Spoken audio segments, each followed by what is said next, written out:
Hello, അപ്പോൾ നമുക്കൊരു simple get ready with me കണ്ടാലോ? Temple get ready with me കൂടിയാണ് കേട്ടോ. അപ്പോൾ എനിക്ക് ഇങ്ങനെ റീസ്റ്റാർട്ട് ചെയ്തത് കൊണ്ടാണോ എന്നറിയില്ല, എങ്ങനെ തുടങ്ങണം എവിടെ തുടങ്ങണം എന്നൊന്നും അറിയണ്ടായിരുന്നില്ല. കുറേ ടേക്ക് എടുത്തിട്ടാണ് ഞാൻ ഈ ഒരു വീഡിയോ എടുത്തത്. അപ്പോൾ ആദ്യം തന്നെ മോയ്സ്ചറൈസർ ക്രീമാണ് അപ്ലൈ ചെയ്ത് കൊടുത്തത്. പോൺസിൻ്റെ മോയ്സ്ചറൈസർ ക്രീമാണ്. പിന്നെ ലിപ് ബാം അപ്ലൈ ചെയ്ത് കൊടുത്തു.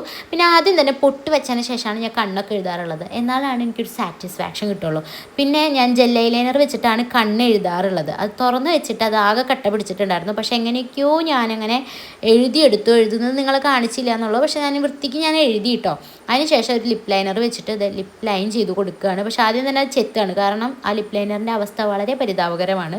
കാരണം എനിക്ക് ഭയങ്കര ഇഷ്ടമുള്ളൊരു ഷെയ്ഡാണ് മാരിജോക്ക് എന്ന് പറയുന്ന ഒരു കമ്പനിയുടെ റൂബി റെഡ് എന്ന് പറയുന്ന ഒരു ഷെയ്ഡാണ്. ഇത് റാൻഡമായിട്ട് എനിക്കൊരു ഷോപ്പിൽ നിന്ന് കിട്ടിയതാണ്. പിന്നെ എനിക്ക് ആ ഷെയ്ഡ് കിട്ടിയിട്ടില്ല. അതുകൊണ്ട് ഞാൻ കുറച്ചായിട്ട് ഇങ്ങനെ ചെത്തി ഇങ്ങനെ യൂസ് ചെയ്യുകയാണ്. അതിന് ശേഷം ഡാസ്ലറിൻ്റെ ലിപ്സ്റ്റിക്കാണ് ഇട്ട് കൊടുക്കുന്നത്. ഡാസ്ലറിൻ്റെ ലിപ്സ്റ്റിക്ക് ഭയങ്കര പിഗ്മെൻറ്റേഷൻ ഉണ്ടാക്കും ചുണ്ടിൽ. പക്ഷേ എനിക്ക് എന്തോ പേഴ്സണലി അതിൻ്റെ ഒരു ഷെയ്ഡും കാര്യങ്ങളൊക്കെ ഭയങ്കര ഇഷ്ടമായതുകൊണ്ടാണ് ഞാൻ വീണ്ടും യൂസ് ചെയ്യുന്നത്. അതിന് ശേഷം ഹെയറൊക്കെ കോംബ് ചെയ്ത് കൊടുത്തു.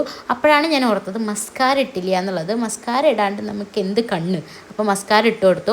മസ്കാരയൊക്കെ ഇട്ട് നമ്മളുടെ ഗെറ്റ് റെഡി വിത്ത് മീ ഇവിടെ അവസാനിച്ചിരിക്കുകയാണ്. Simple get ready with me ആണ്. അപ്പോൾ നിങ്ങളെല്ലാവരും സപ്പോർട്ട് ചെയ്യാം കേട്ടോ. അപ്പോൾ അത്രയുള്ള ബൈ, ടാറ്റാ, ബൈ ബൈ.